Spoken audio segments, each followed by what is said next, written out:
Hey guys, welcome to the Kitchen of Uptown Cut. My name is Cole.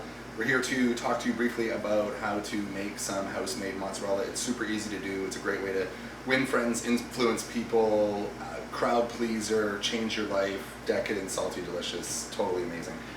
So here we have a lactic pressed curd. You can basically get this in any grocery store. It's a sodium-free, simple, straightforward lactic cheese curd. We got ours from a local producer here in Thunder Bay called Thunder Oak. They make it custom for us, but because we're a restaurant, you can source it out through a local cheesemaker, or you can go to a grocery store and just get basic, straightforward mozzarella. Gonna break this down really quickly. Cube it. You don't need a big wedge like this.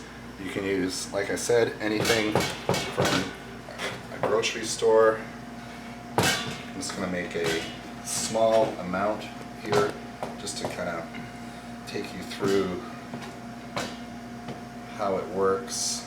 It should literally take me about 5 minutes.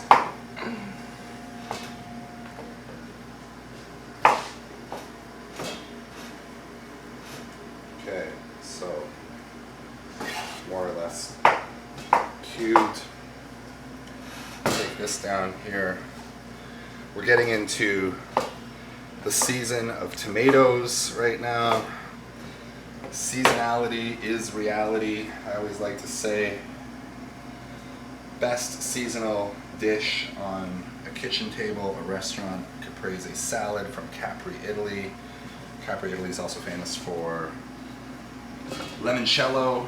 So instead of mixing this with, having this with wine, have it with a limoncello, for example. Totally amazing. Crush in some basil, mull in some basil. Okay, so there's your curd, basically. All right. So now we're going to move over to the stove. We're going to get some boiling hot water. Now I am wearing these ridiculous nitrile gloves because I'm going to be immersing my hands into boiling hot water. These make this whole process. There's 3 pairs. This makes this whole process possible. You can use rubber gloves, but they don't really give you enough dexterity because they were kind of baggy and loose. So I'm going to go over to this hot water right here. Take a look. Boiling hot water. That's what you need. I'm going to add in just a tiny little bit of salt. You actually need quite a bit. I got about 6 liters of water here, and I use about 1.5 cups or 2 cups of salt. I'm going to just stir this up. Let the salt basically dissolve. It should take about 30 seconds or so. Now you don't really need this amount of water for the actual batch that I'm doing, but if you're using a kilo or so, you need about 6 liters of water. A kilo of curd will give you about 8 or 10 balls, and I'm going to show you how we're going to turn this into a ball. Okay, so water's ready to go. Now you have what in the cheese making world you'd call a salt brine. We're going to carry this over, and we're going to hit the curd with the salt brine. It's no longer salt water. We're going to call it a salt brine. Way more fancy. Sounds way better. Now we're going to let that cook just like that. We're just going to let it stay in the water and let that basically warm up. It's going to take 2 or 3 washes to do this. You can already start to seal the curd. You don't have to get your hands super involved right now. As I said, it's scalding hot without 3 layers of gloves. So once you start to feel the curd release and to separate, then you're ready to give it its second wash. What you're also left with is this amazing, amazing brine. You can actually, once the curd, now you can start to see how the cheese is starting to slightly release here now. Okay. You can also use the leftover whey from this whole process to make a ricotta, which is also totally amazing, also great with tomatoes. The real exciting part of this begins in about 30 seconds. Again, it's starting to release really nicely. Just move it around. Now, we're going to kind of get it to stick together.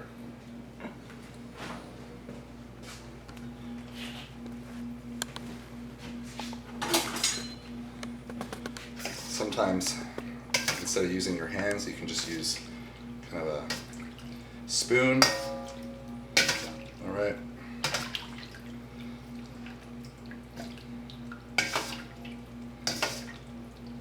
See how the water's starting to change color a little bit? That's a lot of the whey coming out of the actual curd. It's starting to season the water, getting you a really nice brine. You're basically going to be continue to separate the fat from the solids. All right, now you can start to see how this is starting to stick together a little bit. Starting to get runny and starting to get stretchy. Okay, so I'm going to let that sit there. Now what I'm going to do, I'm going to go ahead and strain this off really quickly. Just coming over to the sink.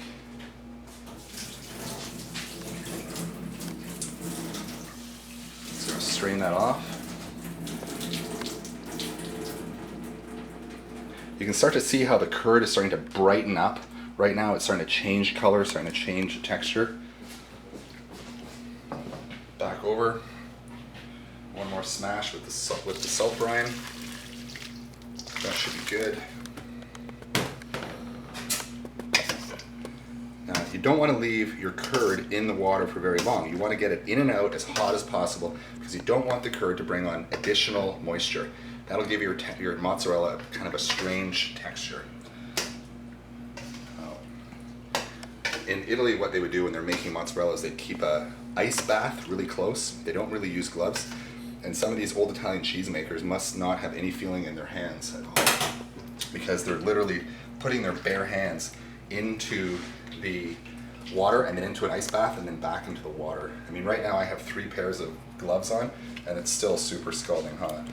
Maybe it's just because I'm really not that tough, but here we go. So you can start to see that color changing, you start to see that shine. I'm gonna put it back in that bath, get it cooking a little bit more. You can start to see all that whey starting to come out of it.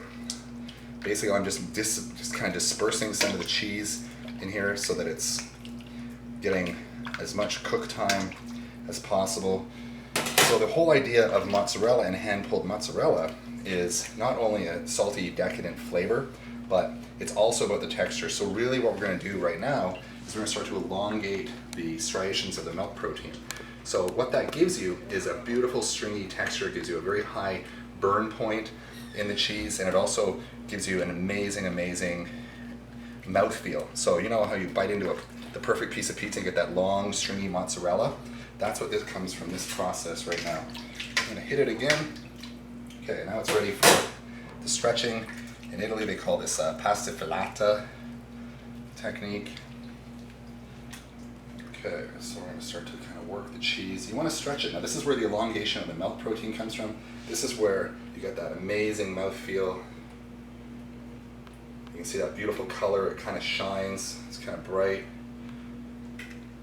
In New York City, there's quite a few boutiques that actually do this kind of a la minute right in front of you as you wait. So you want to get the curd as long as you possibly can. Kind of get it long. Alright, I'm going to stretch that out. Give that a little spin back in the brine. Fold it all together. Now you want to reconstitute it, turn it back into a nice ball. It's important to keep the heat in the cheese because it gives you the ability to keep working with it. So I'm just going to reintroduce some heat back to it. And then we're going to form it into either mozzarella or bocconcini. There you go. See it's starting to form again. Now you start to see all the striations in the cheese, all that texture. See how nice and striated that is. That color's starting to come out, that kind of golden, milky shine. Okay, a bit more heat. And then now here's would be a bocconcini. Let's give it a little squeeze. There you go, fresh bocconcini ball. You could take some of this brine here, put it in a little container, and then individually drop in your little bocconcinis. It'll sit right in the brine, be absolutely amazing, fresh, zesty, sweet, salty, amazing texture, totally decadent, okay? So there's your bocconcini. I'm just gonna put it back in the brine, get a bit more heat into my mozzarella. Okay, now we're gonna make a mozzarella ball. All right, so you just do it like the bocconcini, but it's just a bigger format, okay? See how beautiful and shiny that is? Give it a little squeeze, the base. form it. All right. There's lots of the brine and that beautiful whey and that beautiful sauce, if you almost want to call it, still in the cheese. So we're going to take it over to a piece of plastic right here. This is going to kind of seal it. Leave it in your plastic. This is just basic, straightforward kitchen plastic wrap. Okay. Just roll that over like that. Crimp the ends. Give it a little spin. I'm going to tie this off. And what this does is this forms the cheese, and it will allow the cheese to be stored properly. Now, in a perfect world, you don't want to put this in a fridge.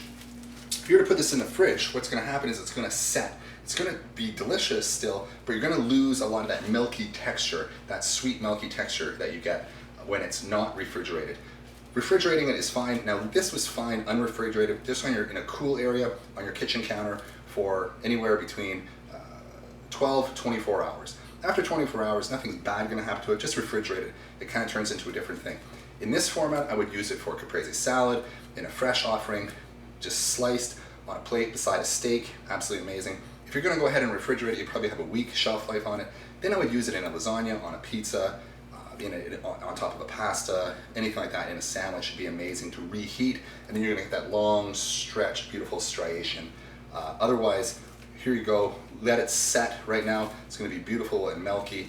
Cut into that sliced tomato, basil, olive oil, salt and pepper, preferably like in a Sam or Telecherry black pepper, fleur de sel or kosher salt if you don't have that, or sea salt, and away you go. There you go, that's mozzarella 101. What we like to do sometimes in the restaurant is actually hand people the fresh warm ball in their hand, a warm piece of mozzarella, absolutely amazing. So yeah, uptowncut.ca, check out signaturesteer.com, value added beef, totally amazing, prime grade, changing the market, best deal in prime grade beef, really proud of it. Signature Farm, we tell a farmer's story, beef, cheese, love it, thanks for watching.